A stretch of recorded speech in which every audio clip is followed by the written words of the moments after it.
Les images que vous avez projetées étaient suffisamment impressionnantes pour causer peut-être un malaise chez certaines personnes. Ça m'amène à vous poser la question, où est-ce qu'on trouve le courage de toucher à un corps humain, de l'ouvrir et ensuite de trancher dans son cœur? Et c'est quelque chose, effectivement, on m'a déjà posé la question. Il ne faut pas vous imaginer que tout d'un coup, je sors du salle des cours d'étudiants et tout d'un coup, j'opère un cœur. Avant d'arriver là, mais vous avez un processus extrêmement lent qui dure plusieurs années où vous êtes, comme on appelle, assistant. Alors j'ai commencé par de la chirurgie viscérale. Les premières viscères que j'ai vues, c'était des boyaux, comme on dit, les appendicites, des choses comme ça. Ensuite, vous venez bien sûr sur le cœur, mais vous êtes deuxième assistant. Alors c'est vrai que la première fois qu'on ouvre le péricarde et qu'on le voit battre, c'est assez impressionnant, ça c'est vrai, c'est des images qui vous restent.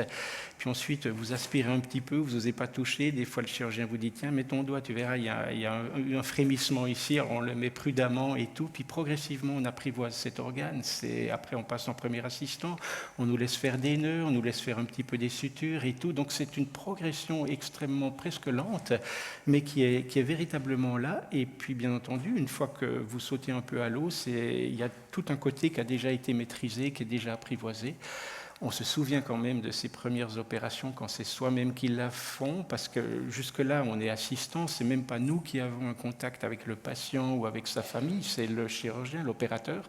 Mais tout d'un coup, vous avez votre premier contact avec ses parents, cette famille et tout. Vous osez jamais trop dire ce sera la première fois.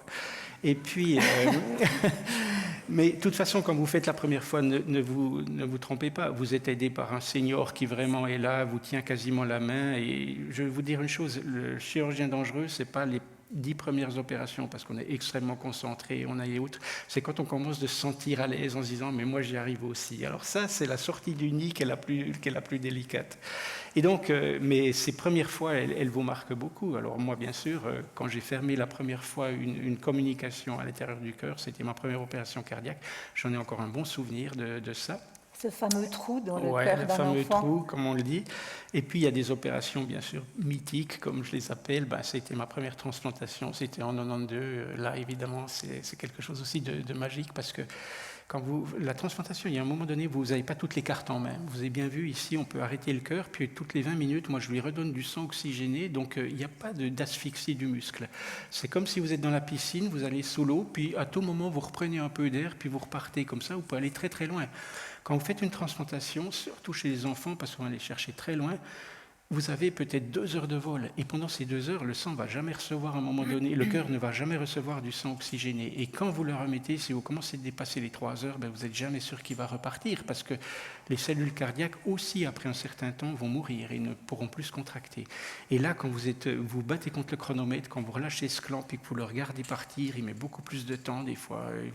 Et il y a l'angoisse qui vient, on se dit mais est-ce qu'il va repartir et tout. Ça, c'est l'opération qui vous laisse quand même beaucoup, qui vous marque beaucoup plus là-dessus. Il y a de l'angoisse parce qu'on n'est pas toutes les cartes en main. Mais c'est sûr qu'il y a aussi toute cette dimension quasiment sacrée du cœur qui est là-dedans. Vous touchez quelque chose qui est au-delà du compréhensible en quelque sorte. Et là, vous avez toujours quand même un frisson. Et moi, je me souviens quand j'avais fait ma première transplantation, ce chirurgien qui m'avait aidé m'a tendu la main puis il m'a dit « Welcome dans le club ». Voilà. Donc 6000 opérations, plus maintenant quand même, oui, 6010. dont une centaine de transplantations, énormément de vies sauvées sur des enfants en particulier et des jeunes adultes. Vous avez dit, l'angoisse ça existe, la peur ça existe, vous connaissez ces sentiments. Quand on voit là le cœur que vous opérez, on a la vue sur une petite partie, on ne voit pas la tête de l'enfant. Est-ce que vous avez des émotions? Est-ce que vous pensez aux patients lorsque vous êtes en train d'opérer? Vous en avez de temps en temps, mais il y a aussi ça, c'est que, alors, quand vous faites des premières au tout début, oui, parce que vous avez aussi un peu peur de ne pas être à la hauteur, mais à la longue, quand vous connaissez vos capacités, ça c'est quelque chose qui disparaît un petit peu. Surtout, moi j'ai fait beaucoup de pédiatrie, ça a été quand même la grande partie de mon travail, et puis on avait changé les philosophies, on faisait plus du palliatif pour faire des corrections 3 ans plus tard, on faisait d'emblée des corrections, et on opérait, mais vraiment, on le dit, le 20% de nos opérations, c'était dans la première semaine de vie. Alors, ce qui se trouvait dans ces premières semaines de vie, moi, je voyais les parents, je voyais la maman, le papa, la maman souvent encore fatiguée parce que l'accouchement venait d'avoir lieu. Mais l'enfant, il était en pouponnière et on ne le voyait pas vraiment. Et moi, quand j'arrive en salle d'op, j'arrive très tôt. Je fais généralement les incisions, mais quand même, mes assistants ont déjà désinfecté, mis les champs, mis les tuyaux de la machine, etc. Parce qu'il faut bien un quart d'heure pour faire tout ça et autres. Et puis, l'enfant, il a des couvertures dans tout. On le voit quasiment plus. Les yeux sont même bouchés et autres. Donc, en gros, je ne l'ai pas encore vraiment découvert. Et si vous voulez, j'arrive comme un professionnel. J'ouvre ici. Alors, j'ai des lunettes qui agrandissent 5 fois, parce qu'on dit que la taille du cœur, c'est notre point à nous. Donc vous imaginez un nouveau-né, c'est pas très grand, c'est une prune, enfin un abricot. Mais avec les lunettes qui grandissent à 4-5 fois, votre abricot, ça devient une belle orange. Donc vous y arrivez. Ce qui m'a toujours fasciné, c'est que le facteur limitant numéro 1, c'est les yeux et c'est pas les mains. Enfin, en tout cas, chez moi, à un grossissement de 5, je ne tremble toujours pas. C'est une grande qualité là-dessus. Les yeux, vous pouvez les aider avec des lunettes au moins. Et donc, cet enfant, je fais mon cœur et je le vois, comme vous l'avez vu là, j'en ai vu beaucoup, ils ont tous leurs particularités, bien sûr, mais ils se ressemblent. Et là, je me sens à l'aise, je me sens chez moi, il n'y a pas de surprise et j'ai cette confiance, je ne me pose plus toutes ces questions-là, je sais que je vais y arriver. Oui. Et franchement, on y arrive, généralement, on a très très peu de problèmes. Et je suis surprise souvent, quand je passe aux soins intensifs le soir, cette fois-ci, l'enfant est dans son lit et je découvre, puis ce qu'il est petit. Mais je me dis, mais c'est fou ce qu'il est petit, c'est incroyable ce qu'on arrive à faire. Vous avez fait plusieurs fois ce geste de l'incision. Et je crois que c'est une de vos grandes innovations. Alors, il y a des innovations très pointues dont on ne peut pas parler ici parce que c'est tellement complexe que ça s'adresse plutôt à des spécialistes. Mais il y a une innovation, vous qui êtes un esthète, qui concerne un petit peu la cosmétique et qui a été largement médiatisée. J'aimerais bien que vous en disiez quelque chose aussi. Vous savez, les cicatrices, on réagit différemment si on est un homme ou une femme. Une femme, elle n'en veut pas. En gros, je me souviens, Marilyn Monroe avait un problème de vésicule, il fallait l'opérer, j'ai des petites incisions, c'était un drame pour elle, bien entendu, ça aussi. Les garçons, ils aiment bien les cicatrices, mais si on a l'impression qu'ils ont survécu un lion, un requin ou des trucs comme ça. Par contre, cette cicatrice ici, c'est cardiaque, ça le met dans le groupe un peu des faibles. L'étiquette cardiaque est là. Et quand on a 15 ans, qu'on cherche la copine et tout, et des parents me disaient, vous savez, il va très bien, mais il n'aime pas trop aller à la piscine, il n'aime pas trop montrer ça. Puis alors, on avait développé des instruments pour pouvoir éventuellement opérer par le côté. Et effectivement, on opère ici. Alors le cœur, vous voyez, il est comme ceci. Ce qu'on opère, c'est surtout les parties d'oreillette ou les valves que je vous ai montrées et qui sont pile au milieu. Et comme le ventricule ici est à gauche, on ne va pas assez à gauche parce qu'il serait au chemin, on arrive par la droite. Alors j'expliquais aux parents, c'est vrai que je faisais chaque fois attention, je disais on va opérer là, parce qu'au début je n'avais pas fait attention, je parlais comme un collègue, puis je voyais qu'ils me regardaient bizarrement du style, de côté. Est-ce qu'il faut qu'on lui rappelle que le cœur est à gauche? Puis alors, c'est une petite incision qui est sous le bras. Quand le bras est baissé, on ne la voit même pas. Puis si on la voit, on ne s'imagine pas que c'est le cœur qui a été opéré, il est de l'autre côté. Alors, on faisait presque 15% de nos opérations comme ça. Et alors, moi, c'était à Zurich qu'on a développé ça. On avait des gens qui venaient d'Allemagne, d'Autriche, quand ça s'est dit et tout. Puis je sais que maintenant, beaucoup d'équipes ont adopter cette technique-là et qu'elle se réalise un peu partout, quoi. Mais il faut changer les canules, il fallait les bâtir, on a travaillé avec l'industrie, etc. Plus longs. Oui, puis des canules surtout un petit peu en serpent que vous pouvez, si elles sont rigides, vous n'y arrivez pas, parce qu'ici on a des plus rigides. Oui. Mais si vous adaptez les instruments et tout, puis après bien sûr, il faut être précis, c'est un petit peu plus dur techniquement, mais on y arrive très bien. Très bien. Avant de passer la parole au public, peut-être une dernière question. Vous venez de le prouver, vous vous êtes resté un chirurgien accessible, même en étant pareillement célèbre. Aujourd'hui, vous opérez encore au CHUV à 40%. Comment est-ce qu'on fait si on a un problème cardiaque pour être opéré par vous? Est-ce que c'est possible? Est-ce que c'est possible pour le commun des mortels? Non, c'est possible. J'ai arrêté la pédiatrie parce que quelqu'un est venu et il faut que les territoires soient bien déterminés, mais j'ai toujours fait quand même un peu d'adulte. Et puis maintenant, je ne fais plus que de l'adulte puisqu'il y a quelqu'un pour les enfants. Si vous avez un problème et autres. Non, mais il suffit d'appeler le CHUV, mon secrétariat, et puis, ou de vous demander à votre cardiologue de nous envoyer le dossier, ça c'est sûr. Et vous nous trouverez une place. Voilà, j'ai fait beaucoup de valves, mais aussi les pontages. Mais les valves, c'était un peu ma spécialité et ma renommée était forte là-dessus parce que je sentais bien comment les choses devaient se faire. Et ça, j'ai toujours revendiqué un petit peu une qualité artistique là-dedans. C'est comme aux Beaux-Arts, on peut vous dire, voilà, vous avez un visage, vous le faites en rond, les yeux sont ici, les oreilles, vous pouvez le faire. Puis il y a quelqu'un qui il fait 3 trucs, puis c'est non seulement un visage, mais il y a même une expression, puis il dit, mais tu fais comment? il ne peut pas l'expliquer. Et moi, quand je voyais ces valves et tout, parce que c'est de la sculpture, hein, c'est tout en 3 dimensions, j'étais là, je faisais ceci, les gens me disaient, mais pourquoi tu mets plus de tissu là? Je dis, mais tu verras. Et puis, une fois que le cœur se gonflait, parce qu'il est vide et tout, et les choses tombaient juste. Et j'avais du mal aussi de transmettre ça. Il me disait, ouais, je disais, non, découpe un peu plus ici, mais moi ici. Puis il dit, pourquoi? Puis il dit, mais parce que tu verras, ça va s'étendre et ce sera mieux. Mais c'est dur à expliquer comme ça. Mais vous alors voilà, bien, les valves, je les réparais énormément, beaucoup plus. Et ça, l'avantage est incroyable chez un enfant, parce qu'avec la croissance, si vous mettez une prothèse, elle ne va pas bouger. Si vous mettez une prothèse chez un tout petit, vous avez déjà 4 opérations programmées simplement par la croissance. Donc voilà, c'était un énorme avantage d'avoir des réparations. Alors évidemment, après, les gens m'envoyaient aussi des jeunes adultes, parce que ça fait aussi une grande différence chez eux. Et qui peut le plus, peut le moins. Je veux dire, si vous arrivez à faire une valve à un 3 kg, vous n'avez pas de problème sur un 80. Merci beaucoup. Je crois qu'on va profiter quand même de laisser la parole au public, puisque j'imagine qu'il y a des questions qui ont été préparées. Quelqu'un va vous passer un micro. Monsieur Fred, merci beaucoup. Merci. Ma question est très simple. Où en sommes-nous avec le cœur artificiel? Ça avance. On a fait quand même de bons progrès. Le premier, c'est 1982, donc ça fait déjà un petit moment. Mais disons, la percée, c'est dans les années 90, quand on a compris que finalement, plutôt que de remplacer le cœur, si on en mettait un en parallèle, c'était mieux. Ça, c'était une grande percée et autres. Et puis, l'autre chose, vous avez vu, quand je vous ai montré, on a une moitié qui est à petite pression, l'autre à haute pression. Puis finalement, aujourd'hui, on se rend compte que si on n'aide que la partie à haute pression, ça suffit. Et donc, on a pu miniaturiser les choses. Et aujourd'hui, on a des systèmes qui se mettent, on appelle LVAD pour Left Ventricular Assist Device, c'est l'acronyme. Et on arrive à les mettre à l'intérieur. Et voilà, ça fonctionne très bien. Alors, jusqu'à il y a 4-5 ans en arrière, on l'utilisait juste en passerelle pour une transplantation, parce que les gens n'arrivaient pas à attendre le temps qu'il faut pour une transplantation.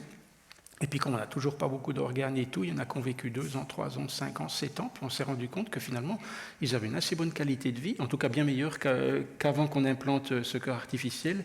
Et aujourd'hui, on le met aussi en ce qu'on appelle destination therapy, c'est-à-dire pour la vie, en quelque sorte. Puis c'est vrai que si vous avez un certain âge, vous n'entrez plus dans les critères de transplantation, vous êtes essoufflé en faisant 10 mètres, la vie, c'est fauteuil, lit. Voilà, c'est plus vraiment une vie. Avec ça, vous pouvez de nouveau sortir, promener le petit chien, aller à la coop, à la Migros, etc. Et ça, c'est vous redonner une qualité de vie. Mais c'est pas si simple non plus. Il faut savoir que moi, la peur que j'ai avec ce système, c'est l'explosion des coûts de la santé. Parce que ça coûte quand même cher. Une fois que vous avez ce système, vous devez retourner à l'hôpital tous les 2 semaines pour faire les contrôles et tout. Ça implique une énorme infrastructure, du personnel. Et c'est sûr que ça va se démocratiser, puisqu'il y a une énorme demande, en quelque sorte. Regardez nos téléphones, ça risque d'aller dans la même direction. Aujourd'hui, je trouve ça encore très onéreux. J'espère que dans 10 ans et autres, ce sera bien abordable, parce que la demande est là, en tout cas. Mais d'un autre côté, on comprend aussi tous les ennuis qu'on a, tous les problèmes qu'on a avec le financement de la santé. On ne va pas rentrer dans ce débat aujourd'hui. Est-ce qu'il y a une deuxième question, monsieur ?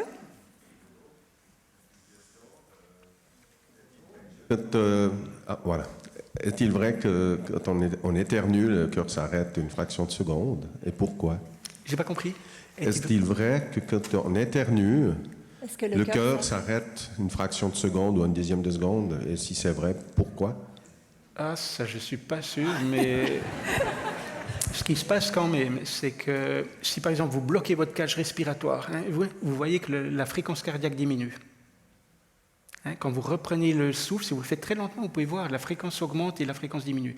Alors quand on éternue, il y a un blocage un peu de la circulation. Je ne sais pas si ça fait une petite pause dans le rythme d'une fraction de seconde, mais je n'ai pas connaissance que le cœur... En tout cas, il me semble qu'il ne saute pas de battement, à mon avis.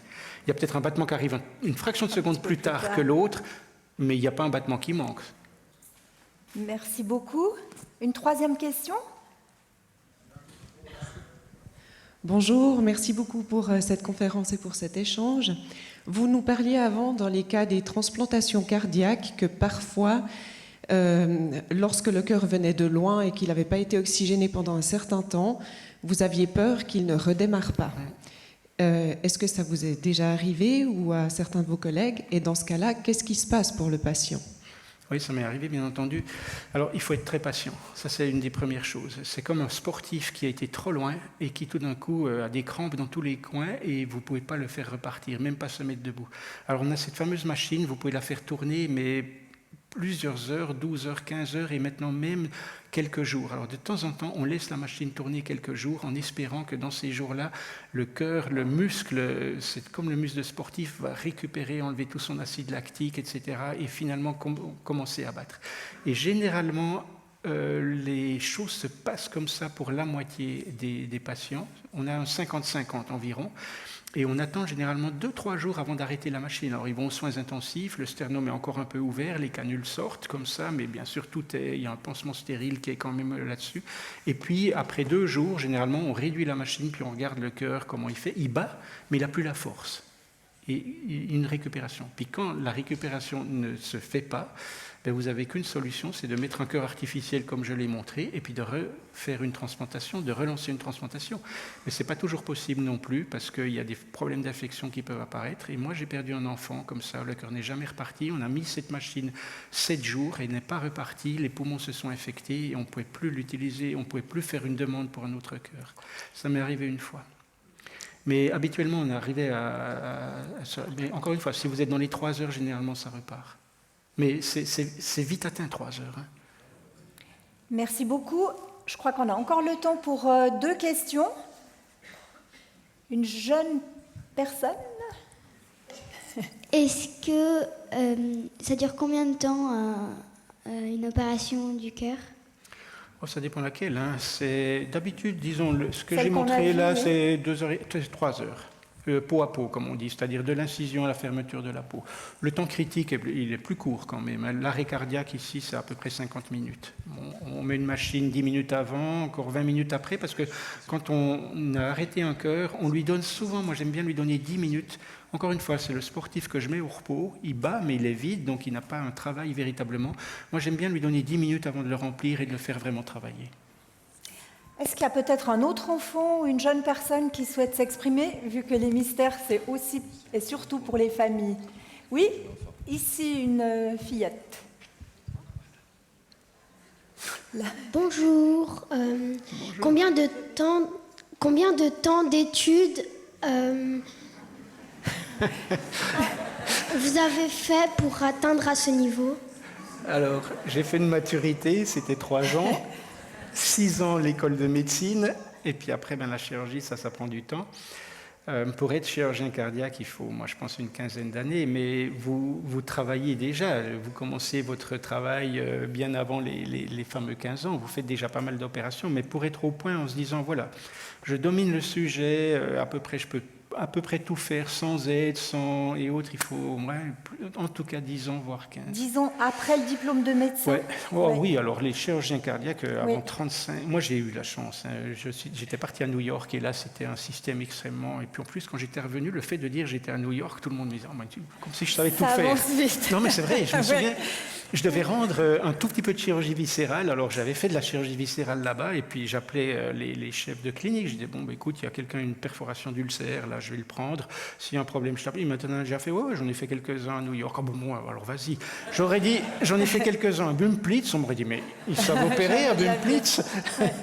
Donc voilà, et je suis parti très très vite, vers 31, 32, je commençais déjà de faire des opérations cardiaques. Mais ce n'est pas la règle, généralement c'est vers 35 et c'est vers 40 ans qu'on est complètement indépendant. Ouais. Moi j'ai eu de la chance d'être un peu plus... Mais vous êtes indépendant sur certains sujets, certains secteurs quand même, il ne faut pas croire qu'on a la main tenue comme ça longtemps. On est justement ici dans un lieu de formation, donc parlons-en. Vous venez d'une famille d'agriculteurs, de Boncourt, dans la campagne jurassienne, le 3e de 7 enfants. A priori, vous n'étiez pas franchement dans une famille où on fait des études de médecine et vous parlez souvent de ce miracle helvétique. Peut-être comme il y a des jeunes et des enfants dans la salle, ce serait peut-être bien que vous nous disiez quelques mots là-dessus. Et surtout, en quoi est-ce que le fait d'avoir été élevé à la campagne et d'avoir tout de suite et très vite donné des coups de main, finalement, ça vous a aussi aidé dans votre carrière de chirurgien ? Je trouve ça assez joli. Il y a deux choses là. Alors, le miracle de Suisse, moi je dois dire, je n'étais pas toujours le patriote le plus exemplaire. Hein. J'étais jurassien, on se battait contre le canton de Berne quand j'étais gamin et tout. Mais alors il y a un point sur lequel je revendique, mais un patriotisme absolu, c'est justement l'accès aux formations, aux études. Parce que vous pouvez entrer à l'université, ça ne coûte pas grand-chose. Aux États-Unis, quand j'y étais, c'était 15 000 $ par année, c'est 25 000 maintenant.